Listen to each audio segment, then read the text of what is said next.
All right, so pretty much I have questions from people online. Some of you, like I said, might be here, and then we're going to take questions from people in the audience. So first question is Claire Windsor here? Claire? Claire's not here. That's fine. It said maybe here. Okay. After seeing the gig you did with Paul Frith and hearing the way you create music, thanks to Danny's excellent podcast, just saying, she knew how to get her questions selected. Take notes. Would you ever turn your hand to writing and composing for film or theater? Nah. No? Okay. Of course we would. Yeah, we'd love to do that. I think it's like... What types of theater, what types of films? Oh, gosh. I mean, that's sort of how Crow started, wasn't it? That's how Crow started. So yeah, it's like trying to write a piece of music for the play version of Grief is the Thing with Feathers. I don't know if anyone's read that book or seen the play. But yeah, Cillian Murphy from Peaky Blinders is the lead role. And I wanted to write some music for it. So I wrote Crow and then found out that they already had music. So I was like, oh shit.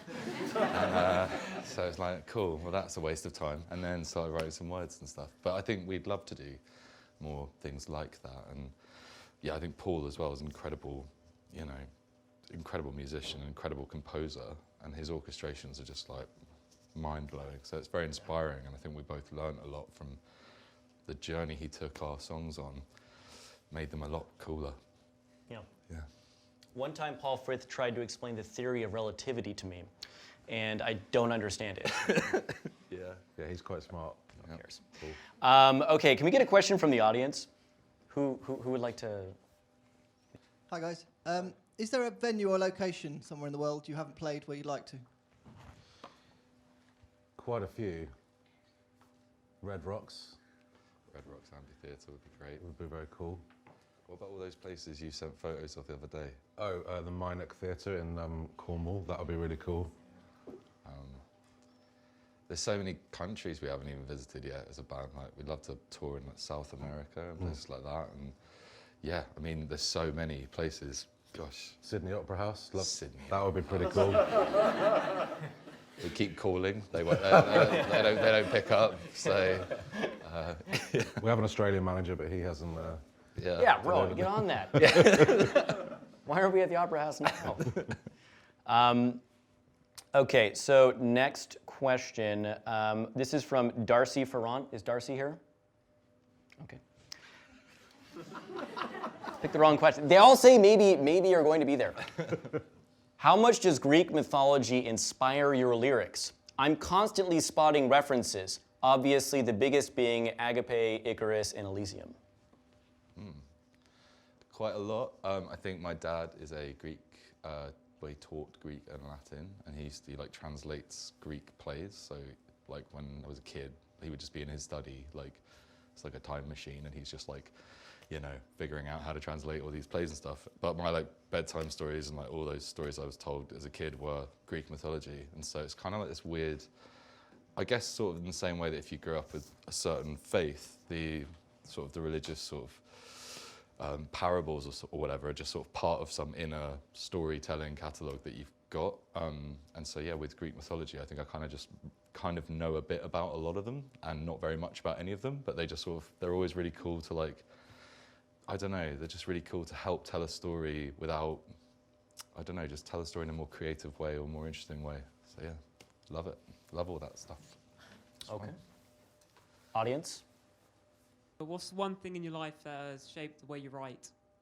Like lyrics, I would Yeah. say my sister once said to me that I should stop writing songs just about, she was like, you're always writing songs that were like, wow, this girl broke my heart. And I was going yeah, but that's what I'm supposed to do. That's what being a songwriter is. And she was like, no, it's not. It's about writing about all of it and not just writing about the stuff that everyone writes about. It's writing songs about your family and writing songs about your friends and writing songs about things that you don't know how to talk about. And so I think on a lyrical level, that was pretty much as soon as I started listening to that, I started writing better songs or more interesting songs. But I think on a musical level, just every time you get a new instrument, I think, or get get a new guitar or you sort of have access to a piano or have access to. I think that's what inspired us a lot making this album. You know. Keep buying instruments. Yeah. As much as we It's can. not a cheap way of getting there and doing stuff. But How many instruments do you think you have at this point? that's not a fair question. It is a fair question. It has been asked. Yeah. Got quite a few. We've got lots of guitars these days. Do you have a count? We have a count. Do you have a count? I actually don't have that many. Well, it depends how you look at it. Yeah.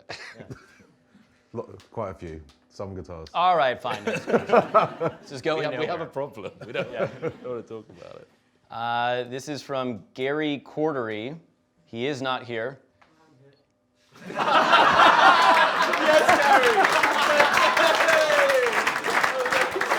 Well, why'd you put not here on the sheet?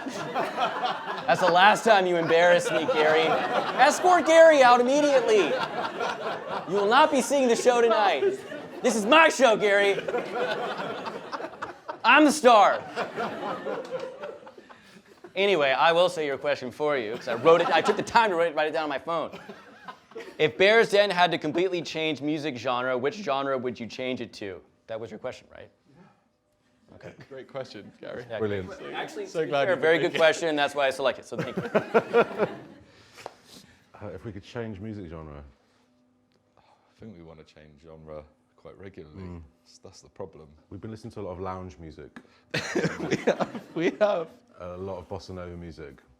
I think we should explain this So we- further. So specifically bossa nova, not just like all lounge. Well, both really. We're not very exclusive. Just if you can play it in a lounge while lounging. Wait, why lounge? What got you into lounge music? So on the top deck of the bus that we're touring on, we have a sort, we call it like The lounge, It's well, the yeah. lounge. Yeah. And so we sort of were like, well, we've got a lounge, and you know, at home we don't really have lounges or anything. So I was like, well, why don't we like only play lounge music and have like a lounge uniform? And so like, yeah, you have to be. It's like we've made a rule now: if you're not wearing tracksuit bottoms when you go in there, you're not allowed in. And it's just bossa nova music basically all night, and it's really fun. It's great. I mean, we're really weird, but it's really fun. Yeah, just great songs. I went out to buy a tracksuit in Dublin because I felt left out. You did? Yeah, What color is it? it's great. Great. I hope I see it. It's quite becoming, actually. It is. Wonderful. It's fetching, is what it is. Right. Can we get another audience question? Oh, quick right there. If you could re-record one of your old songs again, say with your new instruments, Yeah.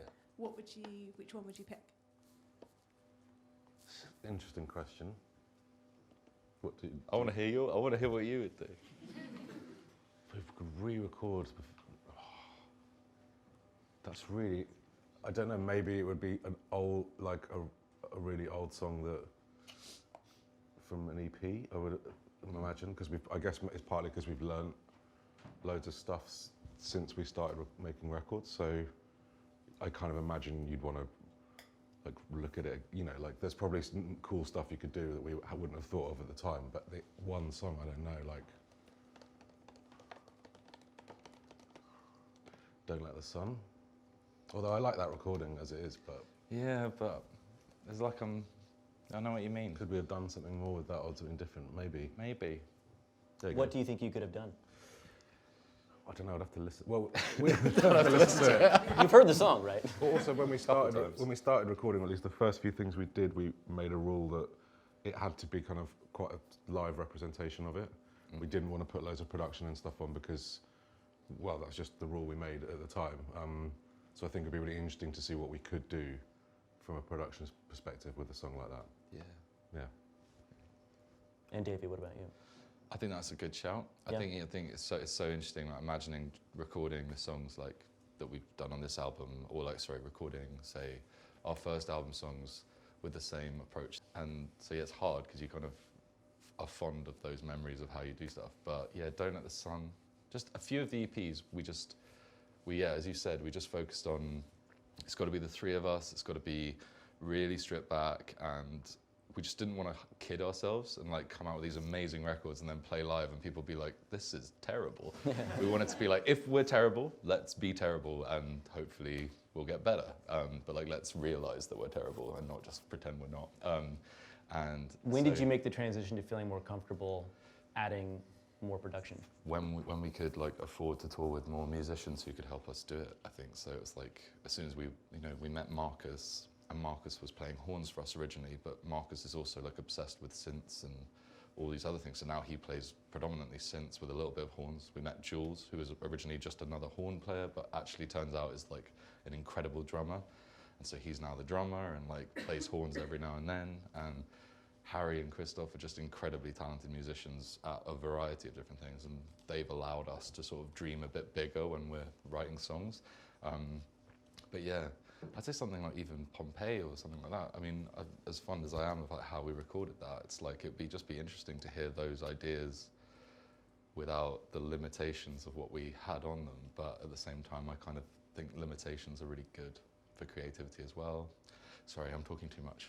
It's a good question. I think that's the point. We want you to talk. That's like literally why really we're good here. question. It's a very good question, though. Very good question.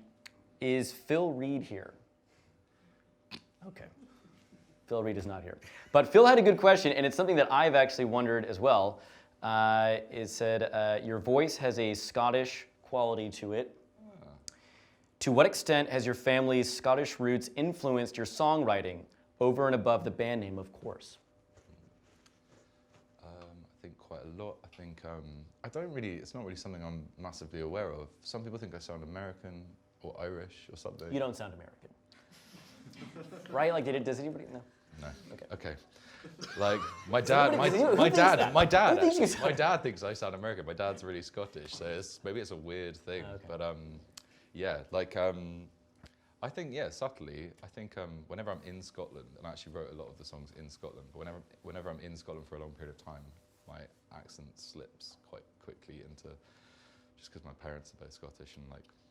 I'm the only person who's like been born and raised in London, but as soon as I go to Scotland or hang out with anyone, I used to like go on holidays to Scotland for like months and stuff when I was a kid. So yeah, it's there in the background somewhere. What do you mean, was there any particular Scottish music or anything that you would listen to? No, I mean not particularly, to be honest. I think I really like. I remember when I was introduced to like Frightened Rabbit and the National when we were on that tour with Matt Livingston. Yeah. Was listening to like Frightened Rabbit and the National and another band from Scotland called Merso, and we hadn't really figured out what we were doing. But I remember listening to them and I felt like so connected, particularly to Merso and Frightened Rabbit's like songwriting and Scott Hutchison's voice. I always thought was just incredible. So yeah, like maybe there's a little bit there, but I wouldn't say I even know where that stuff comes from. It's just like how you naturally, it's like, where did you get your speaking voice from? You know, where did you? I don't. Where did you This is pick about that me, man. All right, it's about you. I haven't thought about this. Okay, can we get another question from the audience? Yes, right there. Hello. Do you guys have a song that when you listen to it, you kind of think, oh, I wish I would have written that? I have a thing about Aaron Dessner's piano parts from the National, Yeah. where I wish every piano part he writes, I'm like, damn, I could have. Just always getting there first. It's true. Yeah. Yeah. Song-wise, though, don't know. I mean, right now, I'm Like a Bird by Nelly Furtado. It's pretty high up there for me. It's like, and I'm really not joking. I just absolutely I wish I was. You're going through a phase with that song right now. I love the song. Yeah. It's not a phase. I mean, I remember buying it. when I was like, I bought Whoa Nelly, the album, when I was younger. I think I was 12. So that's a Nelly Just Furtado. too late. That's not like Nelly the rapper. No, I love Nelly the rapper as You well. do too, Country okay. Grammar and all that. I love that. But like Nelly Furtado, I'm a bigger fan of, and more like it's been years now, and I just think she's amazing. I'm Like a Bird is like, listen to I'm Like a Bird and try not to like weep. You know, it's The reason Dave is obsessed with the song is because he has a dog called Nelson, which he shortens to Nelly, and then he sings it to the dog. So, that is also true. so Nelson. I'm busted here. So Nelson got you back into Nelly. Yeah, well, I was calling him Nelly, and then I started calling him Nelly Furtado, and then I started singing "I'm Like a Bird," and yeah.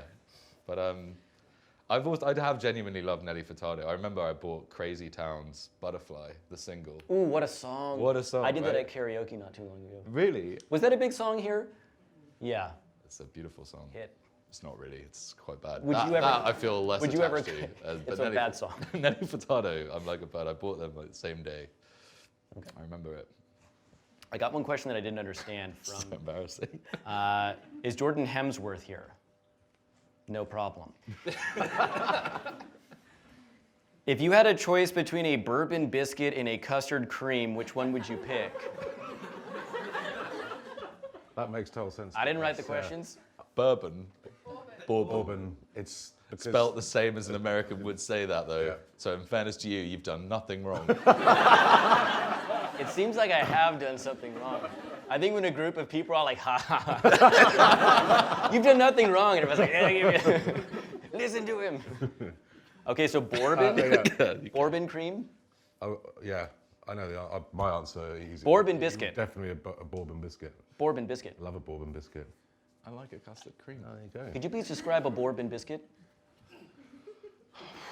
It's like a brown custard cream. I feel like But it's nothing like that. It's like chocolate, right? Yeah. And custard creams are like, is that custard though? Doesn't feel like custard. I don't know. It doesn't taste like custard. No. It's like weird pretend custard. Let's get back on track. Audience question. Right, I'd like you both to answer this one. What's your favourite Bears Den song? Ooh. Brutal. You want me to go first? You go first.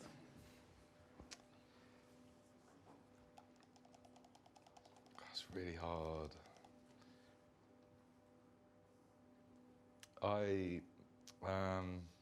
Oh no. Do you want me to go first? Yeah. It's too hard.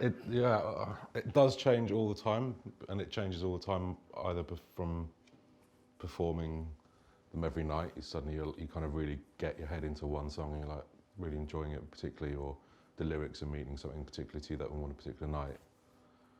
But I do have a real soft spot for, I'd already talked about it, but Don't Let the Sun, I think is my favourite. I don't know, just I remember being so excited when Davey wrote that, and it's just something kind of, there's like structurally, there's no like, what this sounds very unromantic. It's a very efficient song in terms of like, but it's just if you analyse it like both lyrically and chordally, it's just everything has it does exactly the job. And I'm not being very articulate, but I know what you mean. you know what I mean. I know what you mean. It's just It's there's a clarity of like message and a clarity of like vision to the song. So I just for some reason I really like that one. I like that one too. I want to pick one that's not like a bit off the beaten track. Like I think Her Tears I quite like. I think we never really play it, and it's not made its way onto an album. But I think for like it capturing like a moment or something, which I think is like, it just captures a moment in time, and I think like I really like when you listen to a song and you just feel like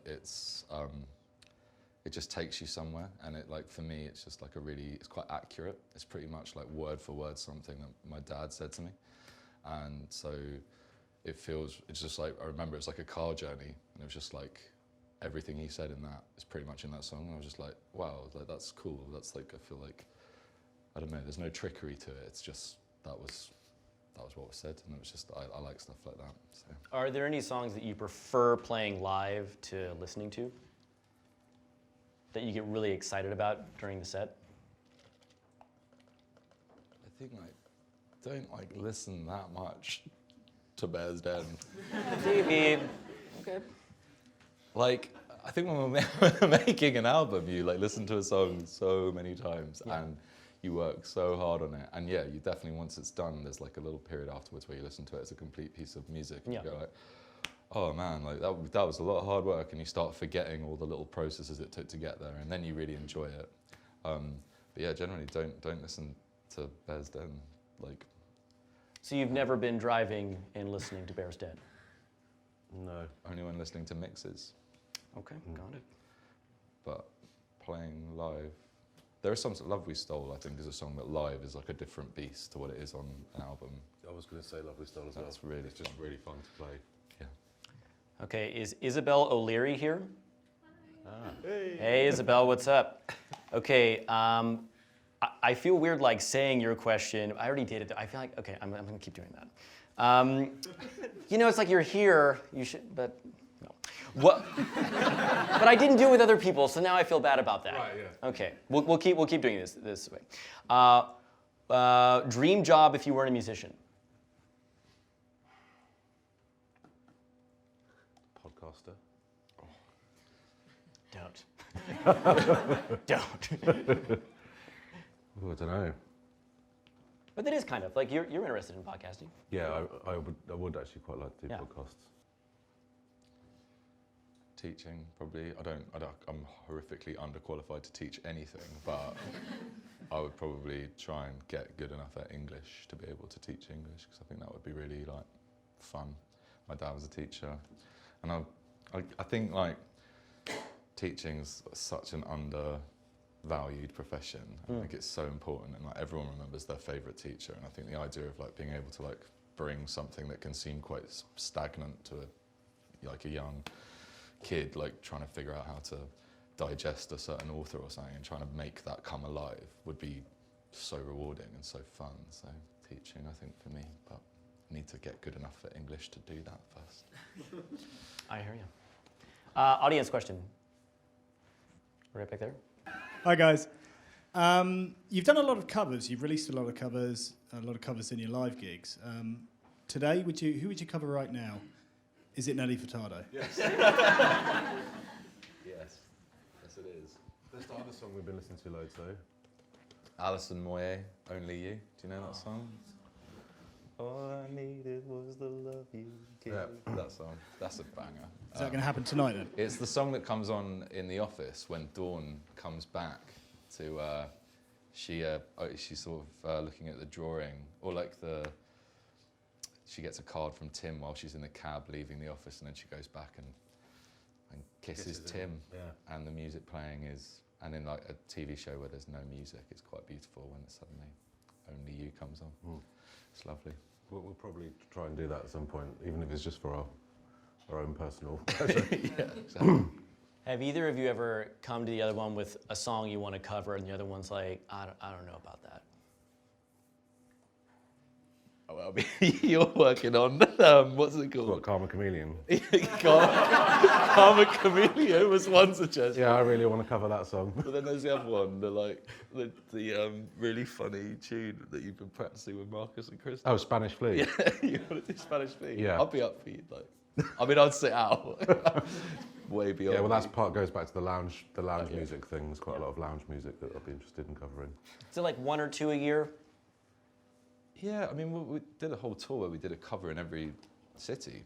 So yeah, one a day. I do. So that was one a day. We would like arrive at the venue and go like, right, how'd you play this song, and like figure it out that day and perform it live. And like people suggested covers that they wanted to hear that they felt represented their city or their state, and we just did it. And it was really hard work, but it was really fun. And like every gig was different straight away just because of that. So that was beautiful. Oh, great. Is Derek Elmore here? That is not what I meant, sir. Is there any chance of a Christmas show with a brass band on stage? Good idea. I think it's a great idea. And I'm going to add to that Christmas album. Would you ever do it? A Bear's Den Christmas. My dad plays in a brass band, so What's he play? Hey, plays the euphonium. how have we not talked about this? That would be so cool. Imagine if we did it with your dad. It would be kind of cool. That'd be amazing. Yeah, I do really like brass band music actually, or not like I don't like the kind of like, or some I like brass arrangements anyway. It'd be pretty cool. It's a good idea. Thanks for the idea. Well, what would you say are the odds that you'll do it? Hi. Hi. I'm Davey. No, hi. I'd say the odds are high. Yeah. Yeah, we did it. We did it a few years ago. Yeah. 2 years ago, we played a gig in a church around Christmas time. It was really fun, and it's really nice for us to be able to strip things back. And also, churches are really flattering acoustically, so we sound better when we our vocals sound much like tidier. And so yeah, it's really fun for us. But yeah, we'd love to do that. Christmas shows. Yeah. Christmas album as Christmas album, Christmas shows. well. Love that. Anyone else? Questions? He was raising his hand for a bit. Hi. From all the music videos you've been a part of, which one was your favourite to be a part of? It's got to be Ags. Yeah. Agape probably. You were buried in that video. We were buried in the freezing cold sand. How long did it take? 2 days. How long were you buried? Well, we went through different. 2 days. 2 days. We went through. It was the video was my idea, which at the time I was quite pleased that everyone was like, oh yeah, great, like let's do it. And I was like, oh wow, suddenly we're making a music video that I've come up with. But then we filmed it in January in Devon, and it was so cold. And also when we were buried, because we tried kind of creating these like sort of like weird sort of coffin things where you put sand on top so you're not actually buried properly, but it didn't really work. So in the end, we were properly just buried, and then the weight of wet sand on top of you can't actually get out yourself. So kind of as the sea's going towards you, and you're buried up to your neck in sand, it's quite terrifying. And then so as soon as they stopped shooting, like 4 big burly men would like dig us out as quickly as possible before the sea came over. It was quite scary, but it was fun. Yeah, it was good. Would you do it again? No. Like, at the end, it was really funny. We were all like being cradled by these enormous strong men, just like Shivering, covered in foil. We were shivering like properly. I think the other thing is like the sand gets really heavy when it gets wet. So like, it's actually the water coming up here. You don't really feel that. It's when it sort of starts seeping into the sand, and the sand gets heavier and it gets colder. And so you're just like, sort of pushes your body, and you're just like, this is really unpleasant. But I'd do it. Yeah, I would do it again. It was fun. When your body was being crushed by the sand and the water was coming closer, did either of you start to think that we've made a horrible mistake? Yes. Yeah.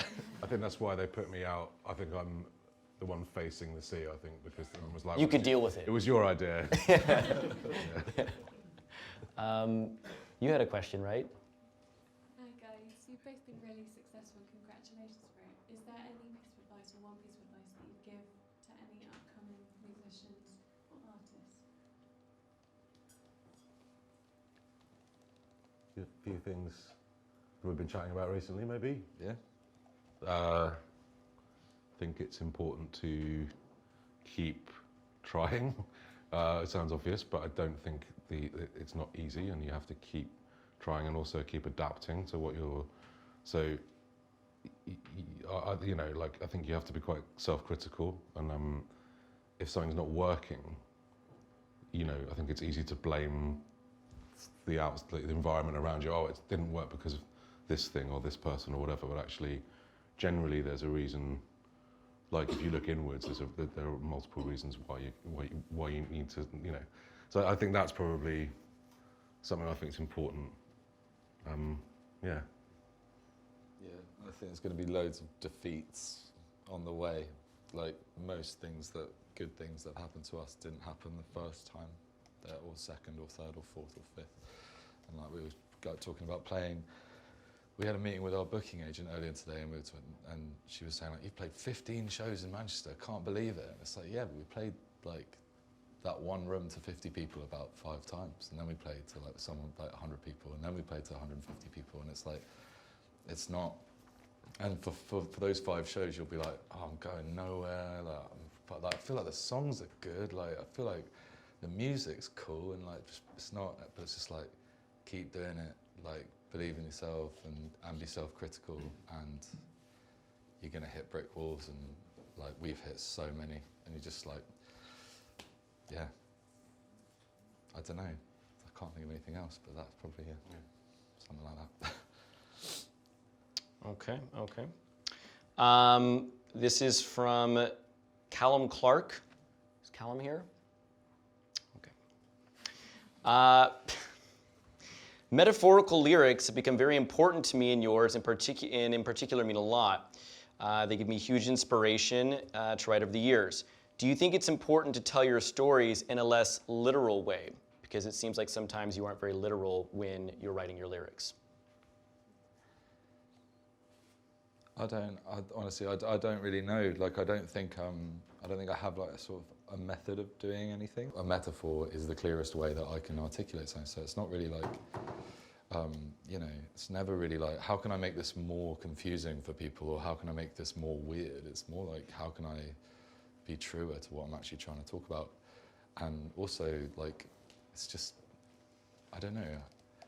I think metaphors are really, hopefully metaphors make pictures clearer. If metaphors make things cloudier, then they're pointless, then they're just bad images. Yeah. Do you know what I mean? Like, they're sort of like, you know, that's why we have such like a rich history of like using metaphors in I don't know, like Aesop's fables, for example, there's all like metaphors for like how humans, you know, how many life lessons you can learn from those stories or whatever. And it's like, yeah, I just think metaphor, and I don't know, it's hard, isn't it? I don't know how to answer that one very clearly, but. So You should use a metaphor. I should use a metaphor. use a metaphor to make it more clear, to give you a picture. Yeah. But you've never gotten to the end of a song and just said, maybe it's too literal.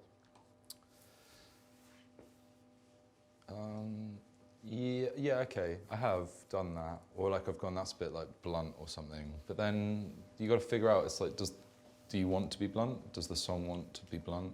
Is the point of the song that it is blunt, or is the point of the song that it's slightly more dreamlike, or it's slightly more like abstract? And if that is the case, then it's kind of learning to let the song. Oh, this is going to sound cheesy, but like learning to like let the song steer the way you know, recognize that you're part of the process, but like there's this like, I don't know, it's like the song's like this train that's going by, and you've got to kind of like, I don't know, catch it or something. It's like, it wants to do something, it wants to go somewhere, and you've got to help it. It's not, you're not the train. It's a whole other thing in a way to me. It's like, you've just got to like figure out a way for the song to be able to be what it needs to be.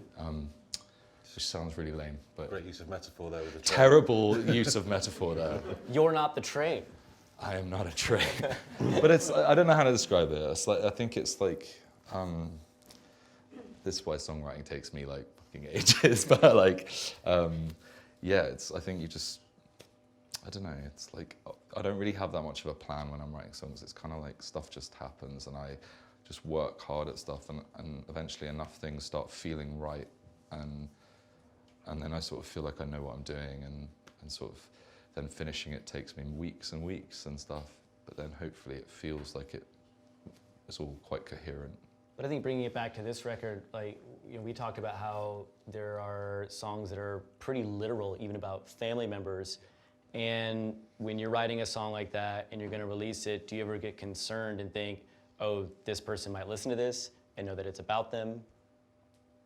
So last night I had quite an interesting one, because so Crow is a song that like my dad has never heard before, and it's a song about one of my mum's boyfriends, which is quite an interesting, like, Yeah. So that's like, I was like, it was like the song before, I was like, shit, I haven't really thought about this. That was kind of weird. Yeah, it's definitely weird, but like, I don't know, I think I can stand by pretty much every song I've ever written. It's either true or it's a sort of feeling, and feelings are kind of always true. You can't really have wrong feelings. It's like, it's kind of irrational. So yeah, I think I stand by everything really. So I don't really worry too much. I think if you worry too much about, oh no, I'm worried someone's going to get upset or someone's going to feel this way when they hear what you're doing, then you're probably depriving yourself of being able to write the kind of song that could actually mean something to someone. And so that's sort of, I try not to get too scared by that stuff, however scary it can seem. But yeah, there's a few songs like that. Yeah. Audience? Just to take you back to the Hammersmith gig, which shockingly was 2 years ago now, which it seems absurd. there was a point at which you couldn't move on to the next song because the applause was so intense and just kept going. And I know how it felt from our, from an audience perspective. Yeah. How does that feel for you? And when that sort of thing happens, how do you come down when you come off stage? Do you relax, or do you need to keep the adrenaline going? Good question. I mean, in terms of how you react to that, it's just completely overwhelming. But like being in this band, there's sort of a series of completely overwhelming scenarios that like we're still getting used to. Yeah, it's in terms of how you deal with it afterwards, how you like back, because it's a lot of ups and downs. I think it's quite difficult. I think yeah, because you sort of have this enormous high, and then like when we're touring America, you just get on a bus and you're traveling for like 10 hours to the next state or whatever. It's tough, but I think we're really lucky because we tour with like some of our like basically our best mates, and it's really lovely. Like everyone who we work with is we're so close to, and we're also invested in each other's different projects and different things, and I think we all just kind of create a bit of a family vibe, and I think that's what keeps us balanced, and we're all always taking the piss out of each other like relentlessly. So I think that helps us that helps the highs come down a bit, Yeah. and pushes the lows up a bit. So I think that's helpful. What do you think, Matt, as well? I was going to say exactly that, just that there's a kind of no-nonsense sort of atmosphere backstage, which is quite healthy, I think. And everyone's just ridiculed constantly, and I think that's quite grounding and quite funny and actually quite helpful, I think. Yeah. Spider, who's our guitar tech, referred to my guitar playing skills earlier as like I would become Popeye and start strumming the guitar way too hard earlier. Which I was a bit offended by actually. But It is offensive. yeah, it's very offensive. Yeah. Okay, we've got a question from Emma Arledal. Is Emma here? Yes. Hi. Emma. Okay, wonderful. Did you see yourself becoming big or influential musicians when you were younger? No, definitely not. I think that. What are you going to say? So I don't even know if I'm a musician, let alone big or influential. Well, when we first started the band, like we sat down with Rowan, our manager, and he said, "Well, what do you want to achieve? Like, what would success mean to you?" And we said, in our wildest dreams, if we could play Shepherd's Bush Empire, that would be like amazing. And so to kind of have done that like 4 or 5 years ago, and now be back here doing 2 shows, and like I don't really think that certainly I don't think about like the goal is just the sort of inquisitiveness of wanting to create music, and so that I've always imagined doing, because I've always wanted to make stuff, but then you don't really necessarily think about what that means after you've made the stuff, but then then so it kind of, but I think that's probably a healthier way to look at it than to go, well, I want to play on a big stage, because that feels, I don't know, it just, as long as you're still just thinking about making stuff, I think it's okay. I don't know. Yeah, I think being successful or like influential, no one's in control of that sort of stuff, like whether you have any influence on the world, it's like, that's not up to us. It's like, we just try and write the best songs we can, and like hopefully they sound all right, and hopefully when we play live, we care a lot about how we create stuff, and we care a lot about how people, I guess how that's how we release music and things like that. We're really interested in how people get to hear our music and things like that. And then also when we play live, it means we give everything to that as well. So they're the things we're in control of. And we've just always worked really hard on the things we're in control of, I guess. Was it kind of weird when you finally did play Shepherd's Bush Empire, right? So that had been your big goal, and then you do it. How did you feel after that? Pretty good. Yeah, I can't, like, that was on Islands, right? Yeah. Yeah, it felt amazing. I mean, it was just so surreal, and I think and there are plenty of other shows we've done that have also felt just completely overwhelming and surreal. But yeah, I don't really know. But I mean, did the goals automatically change right after that? Yeah, I think that's something that is quite strange. Is like if you achieve if you achieve a goal, it's like with anything. If once you achieve it, you kind of you can't just sort of stop and go like, well, it was fun being a musician. So like, like that was cool. It's like, well, now what's the and like I don't think we. Again, though, I think we were kind of asked to pluck a name of a venue in that conversation with like Rowan, and it was just like Shepherd's Bush Empire would be awesome. Like that would just be our wildest dreams. But again, it's like I think once we did it, it's like Hammersmith obviously became like the next logical thing, or a Brixton Academy became the logical thing. But for us, it was just like, well, no, let's just do it the way we've been doing it all along. Let's just keep building. Let's like keep writing songs, keep working really hard on stuff, and good things hopefully will happen, and people will hopefully like it, and hopefully more and more people will hear the band, and then that's again, it's like it's not like we can go like in a year, Hammersmith Apollo, like whatever. Wembley. It's like, yeah, Wembley. Are you? Why aren't you returning my calls? Like it's you just work hard on the things you're in control of, and hopefully you get to be able to play those sorts of rooms and stuff. But yeah. Audience? What are you going to do on Friday? So how are you going to celebrate the release of your new record?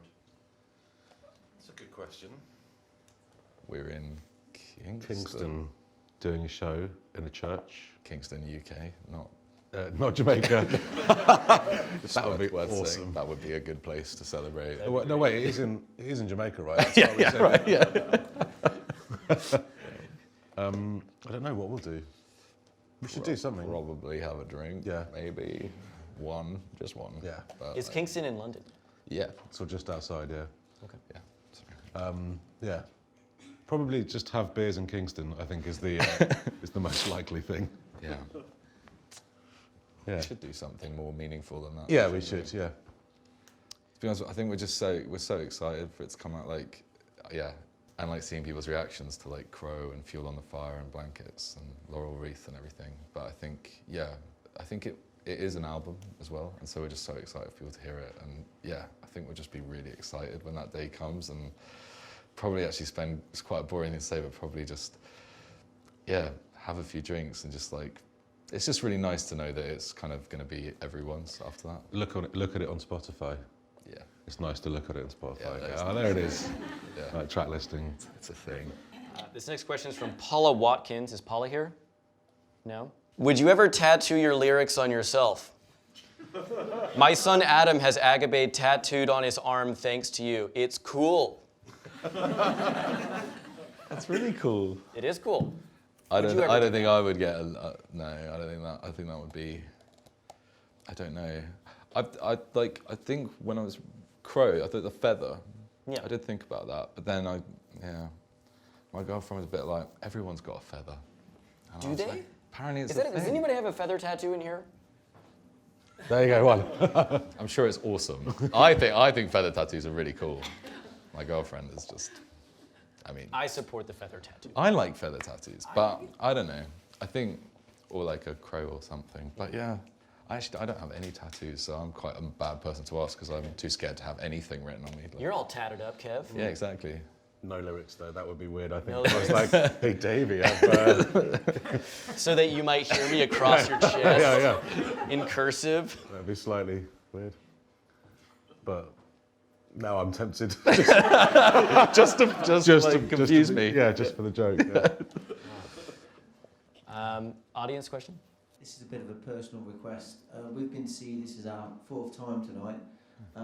One of my favourite songs of yours is Bad Blood, and I've not heard it live yet at all, and it really is a real special place in my heart. Is there any chance to that? And I know there's another girl there from Sweden who would really like to hear it as well. They're double teaming us. Yeah. They've joined forces. We can have a look at it, maybe. Yeah. Why not? Where would we put it? Would you just do 2 in the crowd, or no? That's too much. People get confused. Yeah. I'll get confused. They won't be confused. No, but I think it's weird when you do 2 songs in the crowd because you need to like, it's quite, don't know. Yeah. Because for a long time we did Bad Blood in the audience, but it's morphed into Blankets. But we'll have Blankets of Sorrow is... Sounds... It is a good replacement. But... but... There is a but there. Well... Why don't we like do a sort of remix? No? No, that would be really hard to figure out. We'll have a chat about it and we'll see if we can figure out Thank how to put it in the set. It will be discussed. Yeah. Bring in the guitars. Okay, I've got time for one more question from the audience. Yes. You need the mic. Sorry? Kev, did you find somewhere to put your Millennium Falcon? And I spoke to you a few weeks ago in Nottingham and I said I felt really bad that I hadn't put you in Lincoln when I put you in. Aww. Round of applause for that. Amazing. Thank you very much.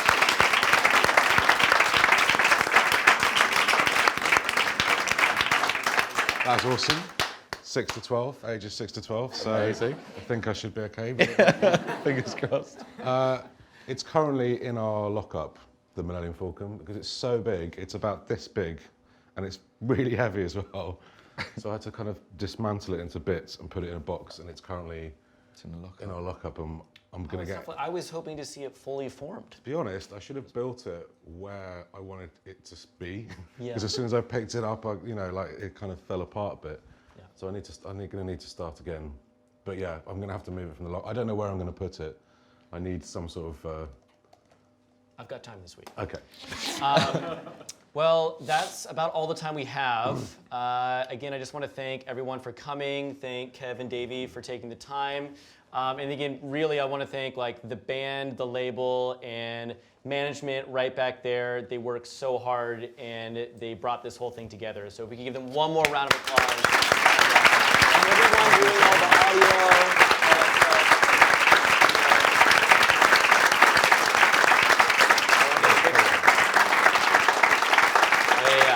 I guess we're gonna do a picture.